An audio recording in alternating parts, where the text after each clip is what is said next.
바울의 편지들을 함께 나누고 있는데, 그래서 갈라디아서 말씀을 처음에 같이 봤었고요. 그리고 데살로니가 전서와 후서를 보고, 이제 제가 이제 이렇게 순서를 잡은 이유는 사도 바울이 편지를 쓰는 순서를 따라서 이제 같이 우리가 말씀을 보고 있는 중이에요. 그 다음 순서는 고린도 전서가 그 다음 편지가 되는데, 그 얘기를 들어가기 위해서 바울이 실제로 고린도에서 어떻게 사역을 했고 어떤 일들이 있었고 그리고 돌아왔을 때 어떤 편지를 쓰게 되었는지 그 얘기를 먼저 고린도전서 말씀을 직접적으로 본격적으로 나누기 전에 같이 나누려고 합니다. 오늘 본문에 우리가 같이 읽어서 보셨듯이 사도행전 18장이 바로 사도 바울이 고린도를 어떻게 방문하게 되었는지에 대한 이야기예요. 그래서 18장 1절에 보시면 그 후에 바울이 아덴을 떠나 고린도에 이르렀다고 했는데, 그 얘기가 17장에서 이제 이어져요. 17장에서 제가 아마 언급했을 텐데, 데살로니가 편지를 같이 얘기를 하면서 사도 바울이 데살로니가에서 어떻게 사역했는지가 17장에 나와요. 17장에서 데살로니가 사람들을 만나고 거기서 이제 사역을 하다가 쫓겨나죠. 쫓겨나서 베레아에 가서 또 전도를 하고 또 이제 아덴에 가서 전도를 해요. 계속 그래서 데살로니가에서부터 계속 사람들이 그 유대인들이 사도 바울을 방해하려고 계속 쫓아다닙니다. 베레아로 아덴으로 계속 쫓아다녀요. 근데 그 아덴에서도 이제 밀려나서 도망 나온 건 아니지만 어쨌든 아덴에서도 이제 나와서 이제 우리가 이제 본문 1절에 본 것처럼 아덴을 떠나서 이제 고린도에 이르게 됩니다. 고린도라는 도시가 어떤 도시냐면은 그리스에서 이제 그리스 남부 쪽인데 완전히 최남단은 아니고요. 항구 도시예요. 근데 어떤 스타일의 항구 도시냐면 좀 특이해요.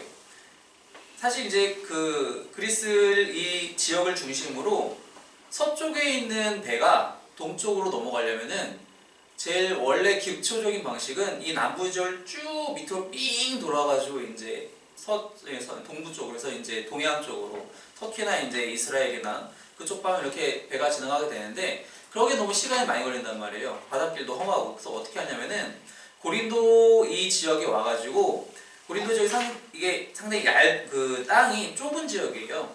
이 너비가 좀 6km밖에 안 돼, 너비가.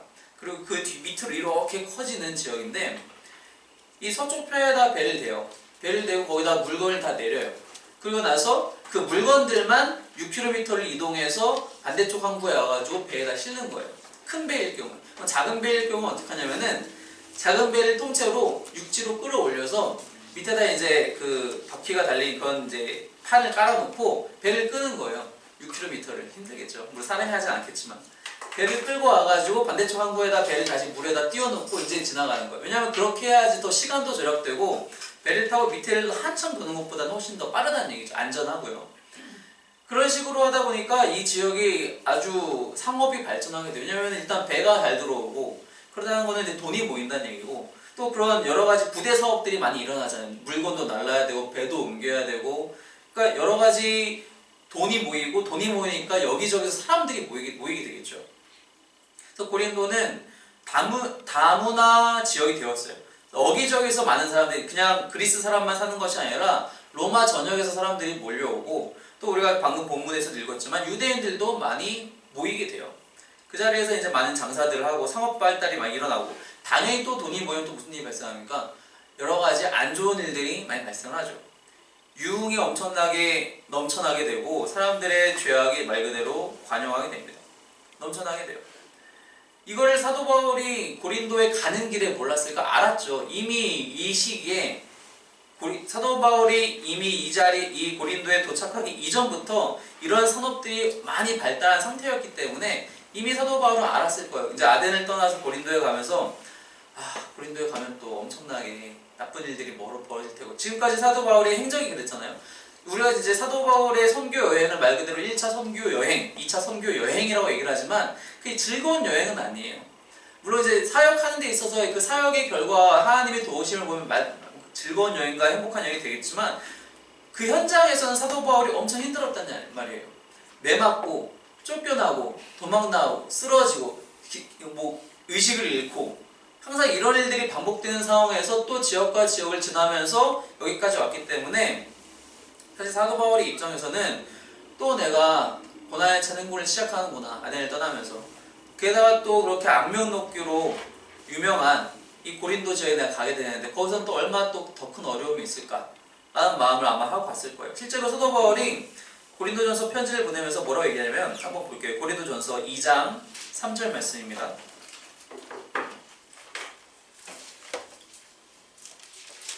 고린도전서 2장 3절 말씀 찾으셨으면 함께 읽겠습니다. 시작. 2장 3절 시작. 내가 너희 가운데 거할 때 약하고 두려워하고 심히 떨었노라. 고린도 지역에 있을 때에도 마음이 그렇게 안정적이지 못했어요. 초기에 너무 떨리는 거예요. 여기서도 내가 매 맞고 쫓겨나지 않을까? 그 전에도 다 그렇기 때문에. 그래서 두려운 마음을 가지고 고린도에 갑니다. 근데 하나님이 그런 걸 모르실 리가 없죠. 하나님이 여러 방편으로 사도 바울이 고린도에서 사역할 것들을 다 준비하고 계셔요. 이미. 그래서 고린도에 가서 어떤 사람을 만나야 되느냐. 오늘 본문 2절 말씀에 아굴라라는 사람을 만나는데 그 사람은 본도에서 난 유대인이고 그 유대인이 여기까지 어떻게 오게 되었느냐. 원래 로마에 살았는데 글라우디오 황제가 로마 안에서 유대인들을 다 내쫓으라는 칙령을 내요. 당시 이제 사건이 터졌기 때문에. 그래서 글라우디오가 모든 유대인을 명하여 로마에서 떠나라 한 고로 그가 그 안에 브리스길라와 함께 이탈리아로부터 새로 온지라.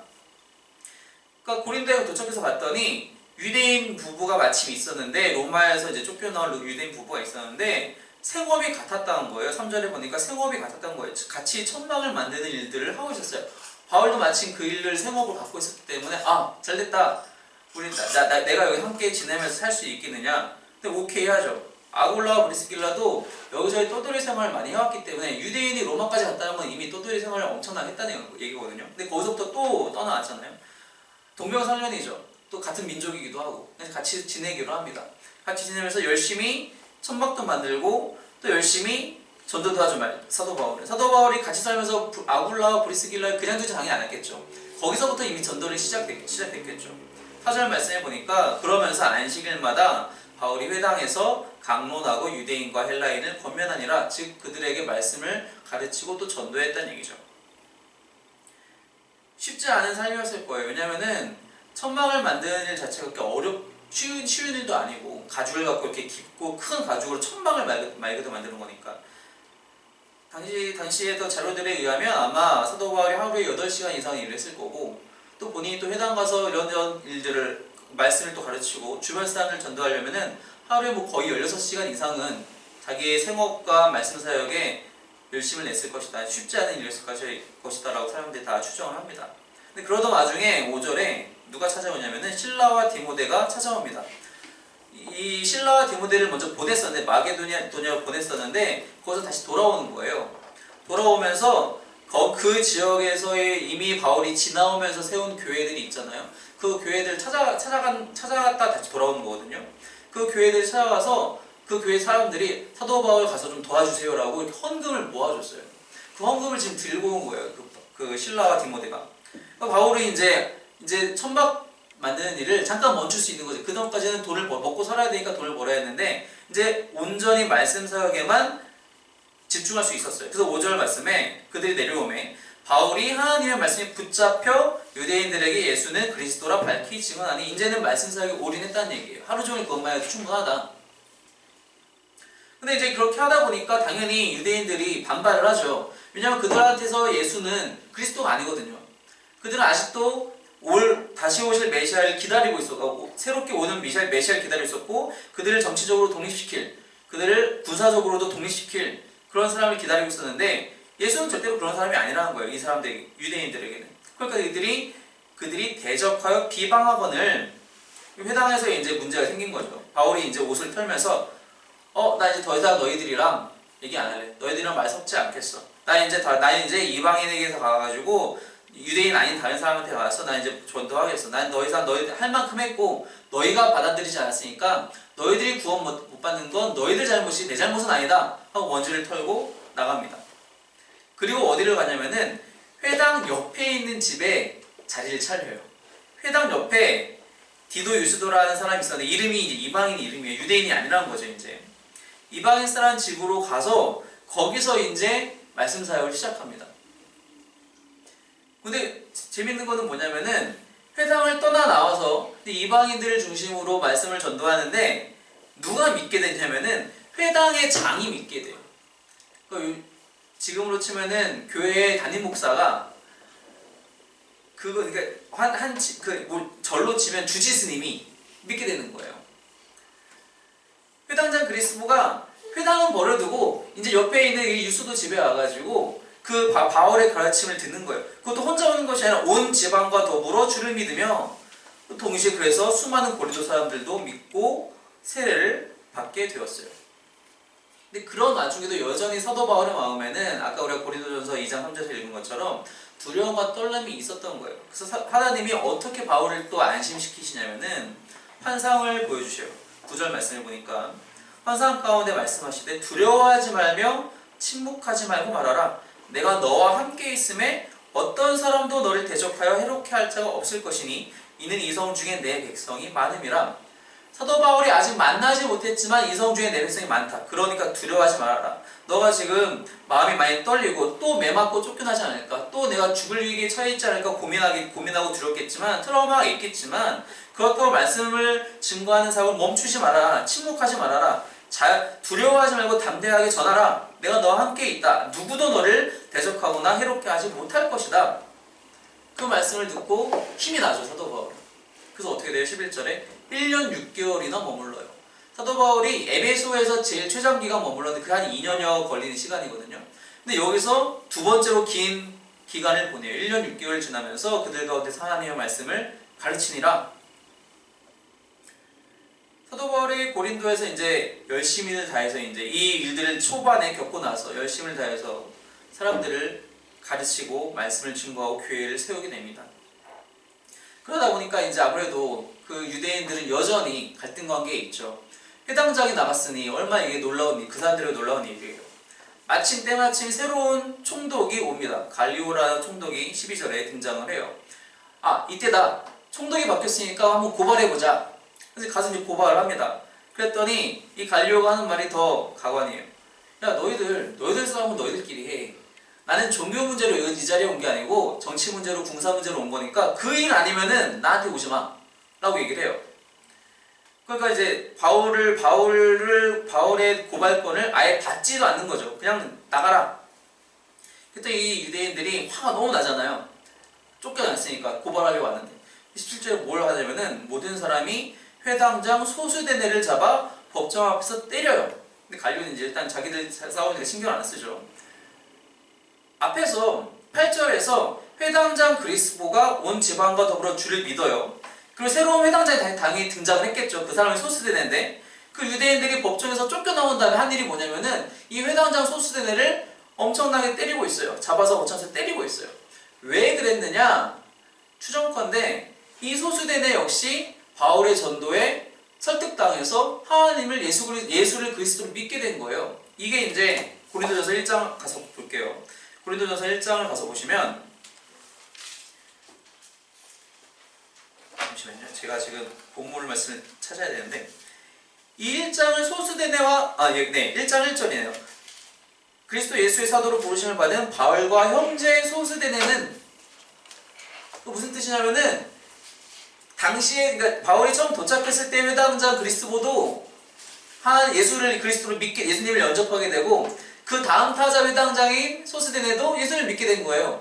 그러니까 유대인들 입장에서는 자기들의 보스 두 명을 연달아 뺏긴 거나 마찬가지죠. 열이 받죠. 그래서 나와서 이 사람을 패는 거예요, 막.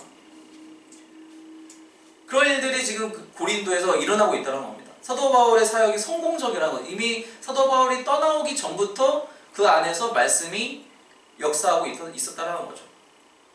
근데 사도 바울이 이제 18절에 더 여러 날 머물다가 형제들과 작별하고 이제 수리아로 떠나게 되는데 혼자 떠나는 것이 아니라 브리스길라와 아굴라도 이제 함께 하기로 했어요. 이제 고린도에서 같이 사도 바울과 사역을 해보니까 이게 너무 중요하다라는 것을 알게 된 거죠. 이것을 하나님이 예비하셨구나. 우리가 로마에서 떠나서 고린도에 온 게 괜히 온 게 아니구나. 사도 바울을 만나기 위해서 왔구나. 우리가 이 사도 바울과 함께 힘을 합쳐서 말씀의 사역을 더 열심히 해야겠구나. 그리고 이제 같이 떠나게 됩니다. 그리고 이제 이렇게 떠나오면서 이제 수년 후에 이제 다시 사도 바울이 이제 고린도에 편지를 보내는데 그게 이제 고린도 전서가 되는 거예요. 하나님께서는 사도 바울이 걱정하는 게 무엇인지를 다 알고 계셨어요.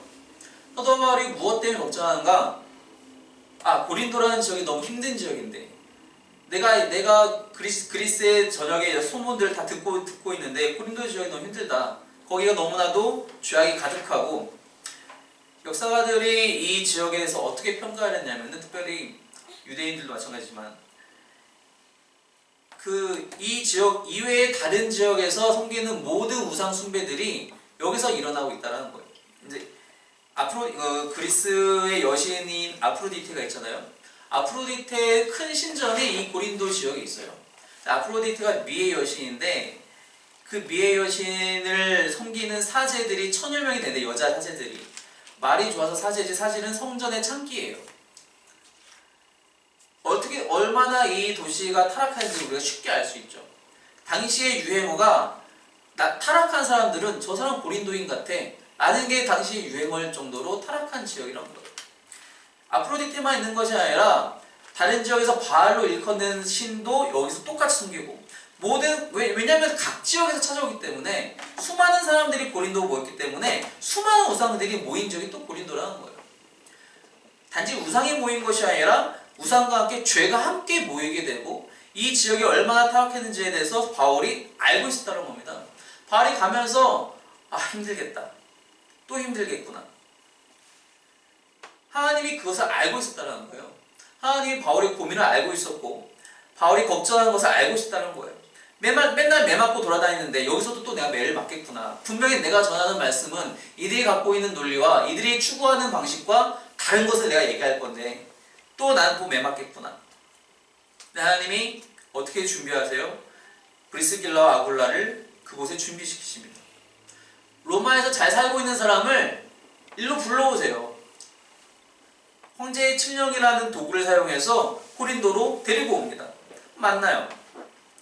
이들만 있느냐? 또 뭘 준비하셨어요?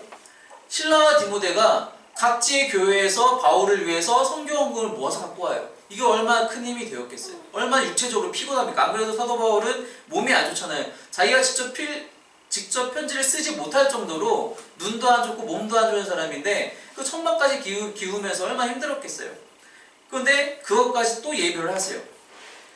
근데 그것만으로도 해결이 안 되니까 사도 바울의 마음을 또한 확신시키기 위해서 환상까지 보여주세요. 걱정하지 말아라. 침묵하지 말고 말해라. 걱정할 게 없다. 이 성 중에 이미 내 백성이 많이 있다. 이런 것들을 다 사도 바울이 겪고 완전히 의심이 사라집니다. 그리고 1년 6개월이 지나간다는 얘기예요. 하나님은 사도 바울이 가장 약할 때에 하나님의 강함으로 채우셨다는 거예요. 사도 바울의 힘을 더 키우신 것이 아니라 사도 바울이 약할 때 하나님의 강하심으로 사도 바울을 채웠다는 겁니다. 우리가 바라야 할 거 바로 이것이라는 거예요. 내가 약할 때 하나님 내가 더 강해지게 해주세요가 아니라 하나님의 강하심을 통해서 나를 사용해 주세요. 내가 하나님의 강하심에 의해서 하나님께서 주장하심을 통해서 내가 움직일 수 있도록 내가 하나님이 명하신 것들을 감당할 수 있도록 하나님 당신의 강하심으로 우리를 일으키시고 우리를 사용하여 주세요 라고 우리가 기도해야 한다는 것입니다. 그럴 때 놀라운 일이 일어나잖아요. 회당장 그리스도가 그 다음 회당장 소스데네가 수많은 사람들이 주님께로 돌아오게 됩니다. 그리고 고린도에서 사도 바울이 어떻게 떠나요? 평화롭게 떠나요. 매 맞고 쫓겨나는 게 아니에요. 평화롭게 떠납니다. 안녕 작별 잘하고요. 그리고 나와요. 얼마나 놀라운 은혜입니까? 하나님이 일하시는 방식이 있다는 겁니다. 하나님은 사람의 강함을 통해서 일하시는 것이 아니라 사람이 약할 때에 자기 것을 다 내려놓았을 때에 하나님의 강하심으로 그 사람을 일으키시고 일하게 하신다는 것입니다. 우리가 어떤 상황에 있을 때든지 설령 그것이 내가 강하다고 느껴질 때에도 하나님이 일하시는 방식은 나의 강함이 아니라 하나님의 강하심으로 일하신다는 것. 그것을 나에게 주셔서 우리에게 허락하셔서 성령 하나님을 통해서 우리를 일으키셔서 우리를 사용하시고 우리를 또한 준비시키시고 우리의 마음의 믿음에 확신을 더하시는 분이시라는 것을 저와 여러분이 날마다 기억하시고 고백하는 그런 귀한 성도가 되시기를 주님 이름으로 축원합니다. 그냥 기도하겠습니다.